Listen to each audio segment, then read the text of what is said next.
Hello what's up ICSE students, कैसे हैं आप सब।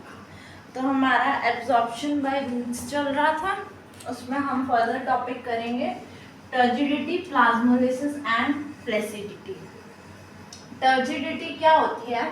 When a cell is kept in water, it absorbs water through endoosmosis and finally reaches a state where it cannot accommodate further water. In such state, the cell is fully stretched and is called turgid and the condition is called turgidity. देखो, हमने पीछे पढ़ा था hypertonic और hypotonic. अगर आपने वो video नहीं देखी है तो यहाँ पर आई बटन है, जाके पहले वो वीडियो देखें। तो उसमें क्या था कि अगर हम hypotonic, I am saying about hypo, अगर हम हाइपोटोनिक सॉल्यूशन में जिसमें पानी ज़्यादा है, डाइल्यूटेड होता है, उसमें किसी सेल को डाल देते हैं तो वो क्या करता है? ऑब्वियसली स्वेल करता है, पानी को एब्जॉर्ब करेगा, मतलब एंडोऑस्मोसिस होगी। एंडोऑस्मोसिस के बाद सेल क्या करेगा? स्वेल करेगा। अब एक ऐसी कंडीशन आती है कि भाई वो ज़्यादा पानी को एब्जॉर्ब नहीं कर सकता, उसकी एक लिमिट आ गई है। और जब वो कोई शेप जैसी शेप बना लेता है ना कि जिसमें वो अब और नहीं एब्जॉर्ब कर सकता पानी को और स्वेल हो गया पूरी तरीके से, उसको बोलते हैं टर्जिड। ठीक है, और इस कंडीशन को क्या बोलते हैं? टर्जिडिटी। ठीक है, फिर से पढ़ते हैं। When a cell is kept in water, it absorb water through endoosmosis and finally reaches a state where it cannot accommodate further water, और पानी नहीं ले सकता। In such a state, the cell is fully stretched and is called turgid and the condition is called turgidity. ठीक है, अब इसकी importance क्या है? अच्छा, एक चीज और है, जब सेल स्वेल कर जाता है ना तो अंदर भी उसके एक प्रेशर जनरेट होता है जिसको बोलते हैं टर्गर प्रेशर। सेल स्वेल कर गया तो अंदर एक प्रेशर जनरेट होता है जिसको बोलते हैं टर्गर प्रेशर। अब इम्पोर्टेंस क्या है टर्जिडिटी की? Turgidity is essential to maintain rigidity in leaf.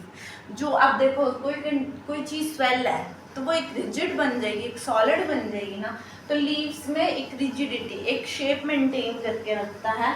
तभी मैं बोलती रहती थी कि टर्जिडिटी शेप मेंटेन करता है। क्यों? क्योंकि वो रिजिड बन जाता है।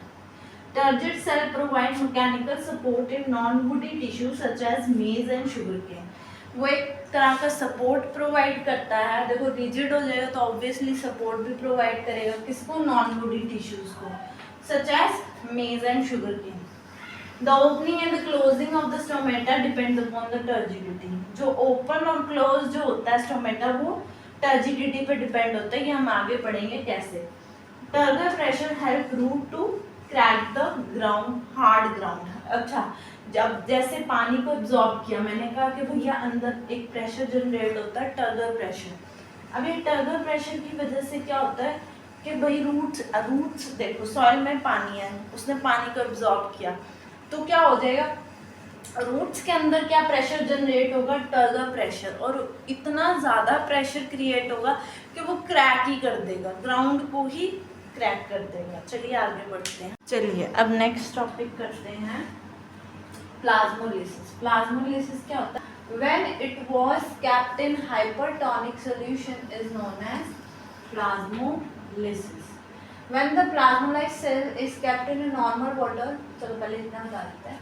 देखो, हमने पीछे पढ़ा कि अगर हम किसी सेल को हाइपोटोनिक सॉल्यूशन में डाल देंगे तो फिर वो क्या हो जाएगा? सेल स्वेल कर जाएगा, उसे बोलेंगे टर्जिड, और इस फिनोमेना को बोलेंगे टर्जिडिटी।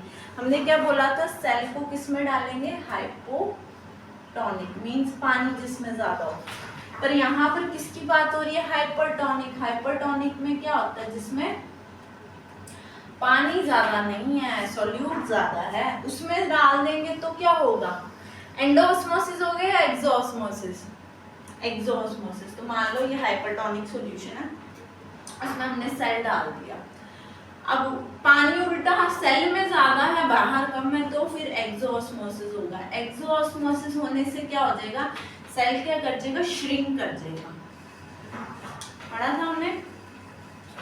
तो वो जो श्रिंक कर जाएगा ना, उस कंडीशन को बोलते हैं प्लाज्मोलाइज्ड सेल और फिनोमेना को बोलते हैं प्लाज्मोलिसिस। अच्छा, हम जब इस प्लाज्मोलाइज्ड सेल को वापस से वाटर में रख देंगे तो फिर क्या हो जाएगा, वो डीप्लाज्मोलाइज्ड हो जाएगा, मींस वापस से अपनी शेप रीगेन कर लेगा। तो उसको क्या बोल देंगे, डीप्लाज्मोलाइज्ड। पढ़ते हैं, when the plasmolized cell is kept in normal water, protoplasm return to its original position, it is called deplasmolized। अब इसमें देखो, इसमें सेल की बात हो रही थी और हम कह रहे थे कि पूरा का पूरा सेल जो है वो स्वेल करेगा, पूरा सेल। इसमें किसकी बात हो रही है, प्रोटोप्लाज्म की, सिर्फ प्रोटोप्लाज्म श्रिंक करेगा। ये वर्डिंग पे ध्यान देना, द श्रिंकेज ऑफ प्रोटोप्लाज्म, जब प्रोटोप्लाज्म श्रिंक कर देगा तो इसे बोलेंगे प्लाज्मोलिसिस, और जब वो ही वापस से अपनी पोजीशन में आ जाएगा तो उसको बोल देंगे डीप प्लाज्मोलाइज्ड। उल्टा नहीं समझना, डीप प्लाज्मोलाइज्ड को आप समझ जाओगे कि श्रिंक करना हो गया, प्लाज्मोलिसिस को आप समझ जाओगे भी श्रिंक करना नहीं हुआ, बट उल्टा है। प्लाज्मोलिसिस का मतलब श्रिंक कर जाएगा प्रोटोप्लाज्म, और डीप्लाज्मोलाइज्ड वापस से ओरिजिनल शेप में आ जाएगा।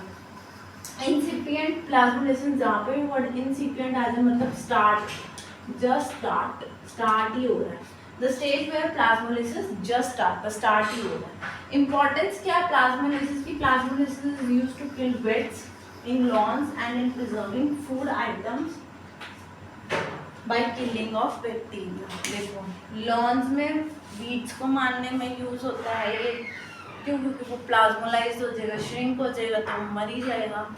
और प्रिजर्विंग फूड आइटम्स, तो उसमें जो बैक्टीरिया है उनको मारने में मदद करता है, तो फूड क्या हो जाता है, प्रिजर्व हो जाता है।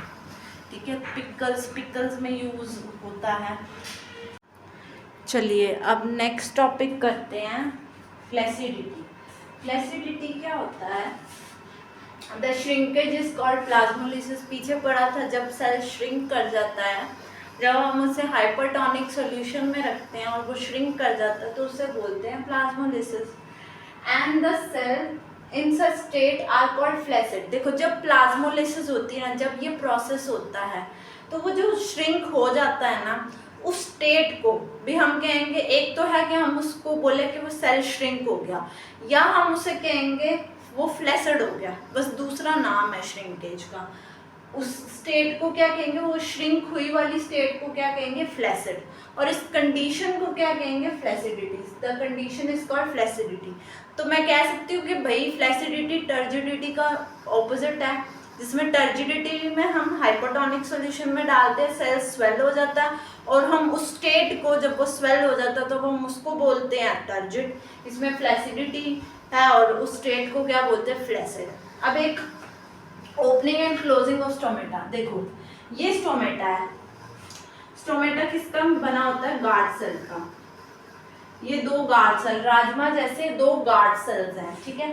अब इधर देखोगे लेफ्ट हैंड साइड, इसने क्या किया, पानी को एब्जॉर्ब किया, तो हमें पता है पानी को एब्जॉर्ब करेगा, ये क्या होगा, स्वेल होगा। तो ये कौन सी कंडीशन में, इसके गार्ड सेल्स क्या हो जाएंगे, देखो मोटे होने शुरू हो जाएंगे और ऐसे खुल जाएंगे। देखो, पहले ऐसे था, फिर मोटा हुआ तो खुल गया, तो उसके गार्ड सेल्स के बीच का स्पेस क्या हो जाएगा, ओपन। तो स्टेट को क्या बोलेंगे, टर्जिड स्टोमेटा। अगर उधर ही पानी उसने लूज कर दिया तो वो क्या होगा, श्रिंक होगा, तो वो क्लोज हो जाएगा। श्रिंक वाली स्टेट को क्या बोलती है, फ्लैसिड। स्वेल वाली स्टेज को टर्जिड, श्रिंक वाली स्टेज को फ्लैसिड। चलिए अब नेक्स्ट टॉपिक करते हैं, ट्रांसपोर्टेशन। ट्रांसपोर्टेशन क्या होता है, दो टाइप्स के होते हैं, एक तो होता है पैसिव ट्रांसपोर्ट, एक होता है एक्टिव ट्रांसपोर्ट। देखो नाम ही बता रहा है, पैसिव का मतलब है कोई एफर्ट नहीं है, अपने आप हो रहा होगा। एक्टिव ट्रांसपोर्ट मतलब कोई ना कोई एफर्ट लग रहा है। तो अब इसको पढ़ते हैं। The movement of a molecule from a region of higher concentration to a lower concentration. सुना है ना, कुछ याद करो किसमें सुना था, डिफ्यूजन में पढ़ा था ना, मॉलिक्यूल की मूवमेंट है from higher to lower concentration. हाँ, तो ये सिंपल मतलब मैं कह सकती हूँ कि पैसिव ट्रांसपोर्ट का एग्जाम्पल डिफ्यूजन है ना। द मूवमेंट ऑफ मॉलिक्यूल मतलब हायर कॉन्सेंट्रेशन से लोअर कॉन्सेंट्रेशन की तरफ जाने में जो मूवमेंट हो रही है वो पैसिव ट्रांसपोर्ट है। इसमें कोई एनर्जी नहीं लगती, नो एनर्जी इज रिक्वायर्ड। ठीक है। अब एक्टिव ट्रांसपोर्ट में क्या है, द मूवमेंट ऑफ उसका उल्टा है, the movement of molecule from a region of lower concentration to higher concentration, lower concentration से हायर कॉन्सेंट्रेशन की तरफ जाते हैं। इसमें एनर्जी रिक्वायर्ड है, energy is required in the form of ATP. अब मेरे को पता आप कंफ्यूज हो गए भाई किस में हायर था किस में लोअर था, तो इसको एक ट्रिक क्या कि मान लो एक पर्सन है वो सीढ़ियाँ उतर रहा है, तो जब सीढ़ियों के हाई पॉइंट पे मतलब सीढ़ियों के टॉप पे हायर कॉन्सेंट्रेशन और बॉटम पॉइंट पे लो कॉन्सेंट्रेशन, तो जब ऊपर से नीचे जाता है तो कोई एनर्जी लग रही है। जब आप सीढ़ियों से नीचे जाते हो एनर्जी लगती है, हाँ बस आप तो ऐसे ही मजे मजे में चले जाते हो।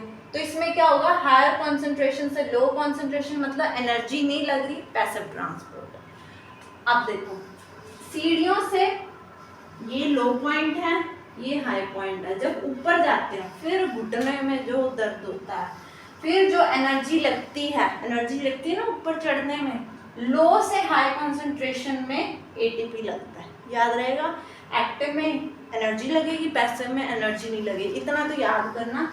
लो से हाई आपको सीढ़ियों वाले कॉन्सेप्ट से याद होएगा, ऊपर से नीचे जाने में एनर्जी नहीं लगती, नीचे से ऊपर जाने में भैया एनर्जी लगती है।